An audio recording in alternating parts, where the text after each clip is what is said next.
You know, I've been in a lot of programs in my life and rehabs, and they all mimic Saving Amy.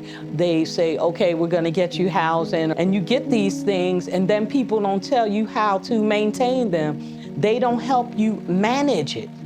Being in Saving Amy is truly unconditional love. They had this bird as a symbol, and the bird is like out of the cage, because that's truly what it is. You're kind of like a caged bird when you're using drugs and alcohol, when you've just given up on life. And then you have these people who come into your life and who say, we're gonna help you. And usually people who help you, they have strings attached, or they help you and then they leave you. The most important thing to me was that they didn't leave me.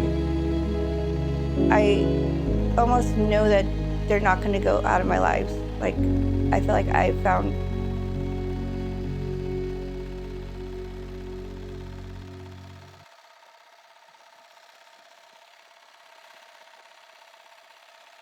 I found a family.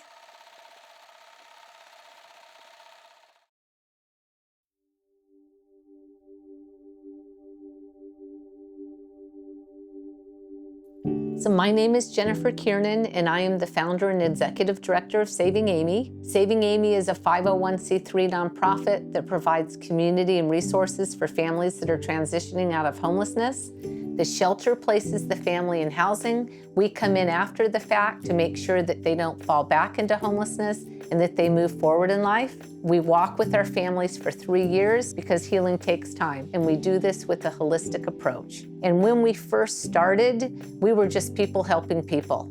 I started volunteering in a local homeless shelter about 17 years ago, and I found that most people that leave the shelter either fall back into homelessness or they're stuck in poverty. So I met a family and I started to help them. And then I met a second family and someone said, you should start a nonprofit. And my answer was, I have no time and I don't know how. And then one day I was in the chapel at Brophy and I was doing a reflection. Adria Renke was leading the reflection and she said, is there something that you're being called to? 5, 4, 3, 2, 1, jump. I went to a little resource center on Indian School Road and I started Saving Amy. I gathered 10 of my friends with kind and generous hearts, and for the first 3.5 years, we just met around my dining room table. We had no funds, so we used community partners first, and our very first community partner was Midwestern University. Through Saving Amy, I got to go to Midwestern University. Yay, Midwestern. They gave me some new teeth.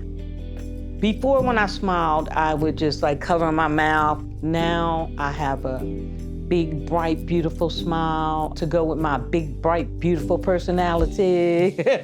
And they made sure it was what I wanted. And that meant a lot because for a long time in my life, nobody ever asked me what I wanted to be, where I wanted to go, what I wanted to do. You know, and now I can answer those questions. Our third year, we realized that there's nobody in the Valley that does it like we do, and so we came up with programs. Our first program is called Rise Up, and that's where we provide furniture, rent subsidies for families that are moving into their apartment. They're often sleeping on the floor, so we make their house a home. We also have a rolling forward car program. It takes 2.5 hours to get to work on the bus. It takes 20 minutes in a car. A car in Phoenix is life-changing. One of our most important areas is our therapy. We're firm believers that if you're not changing on the inside, you just repeat the cycle. And we provide trauma therapy for our families. We have a Thrive program. That's a life skills program. They're life skills that most of our families didn't learn. So we do one-on-one budgeting, and we also do group budgeting. Our Kids Go program is where we connect with Brophy College Preparatory and Xavier College Preparatory. We're also going to be introducing Grand Canyon University this year, and their students tutor and mentor our kids twice a week, and then they do fun activities on the weekend. Completely opens the world for our kids. We also have an Aspire program, and that's a path for all of our kids in high school and beyond. They all have unique needs, and that's where we're different than most nonprofits.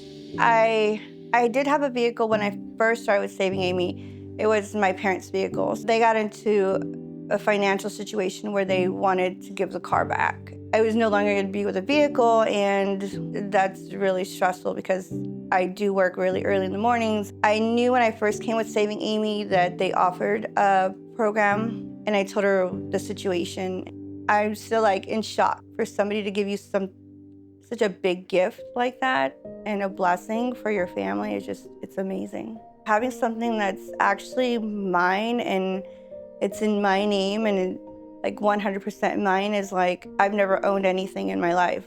So to finally have something like this I can't even like put into words. When I first started coming to the classes, we had a budgeting class. I met a woman named Shay. She taught me how to make a budget, and I had never had a budget. As a direct result of that woman teaching me how to budget, I have an emergency fund now. I have an emergency fund. I'm not a millionaire yet, but I got an emergency fund. And at about year 5, a friend of mine came to me and said, does anybody ever graduate? And I said, yes, this is going to be our first graduation year. We had 3 families that graduated. This year, we have 16 families that are graduating, which means they're completely self-sufficient. Our families learn a new way of living. You can't just give someone an apartment key and say, go live life when they've had a lifetime filled with trauma. They literally have to learn a new way forward, and we do that with community. That's the main focus that we have. We surround the family. We meet them at their unique need. So I was on drugs for a long time, I want to say over 10 years, hanging out with the wrong people, living in the wrong neighborhood, just wanting somebody to accept me and love on me was one of the reasons why I used drugs.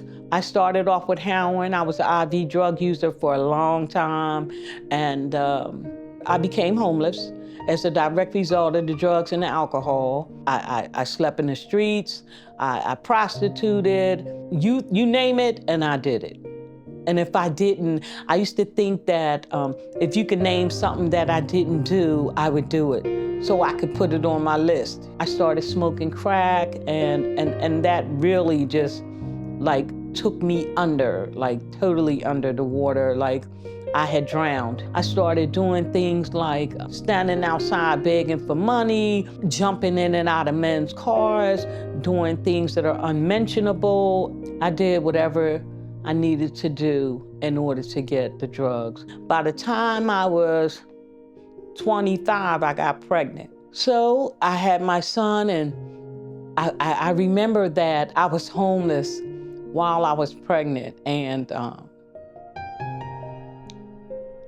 I went to the hospital, and nobody was there, and I had my son, and I remember when they took my son, you know, after you have your baby, they're supposed to lay your baby in your arms, but because I had been on drugs, they didn't do that for me, you know, they took the baby right away. I remember being next to a girl she had her baby, and her family came, and, you know, they brought her all these things, and but I didn't have that, you know, I didn't have that. I just didn't want to live, you know, I had no will to live. I felt like I had no reason to live. I felt like I was just living, you know what I mean? And at this shelter, I was introduced to Saving Amy. I remember thinking to myself, I want to be happy and free like that. And because there was a freedom about them when they came, I had not yet had. Right before the shelter, the DV shelter, I was in a very abusive relationship with my kids' fathers. And we were living in a place together, and it had gotten really to the point where, like, I had reached my breaking point. One night, we had left. I didn't even have a debit card on me, and I didn't even have shoes on. My mom took me to Walmart, and she was gonna get me a hotel room. But then I just sat there and thought about it, because I'm like, well, if I get a hotel room, I'll just go back tomorrow, and it's just gonna be the same cycle going back and forth. I was just sitting in the car, and I Googled DV shelters, and it was about 3 in the morning, and I went there with my kids, and like I said, we stayed there for like 3-4 months. Right before I was leaving the shelter, Saving Amy contacted me, and then they just told me a little bit about their program and what they do, and it was really helpful. All of our families receive a journey partner, And that's a person that walks alongside them. They build trust. It's somebody that they can talk to. They also just provide friendship. Let me tell you a little bit about a journey partner, about my journey partner, about my experience with having another woman in my life of another color help guide me and help me to become the woman that I am today.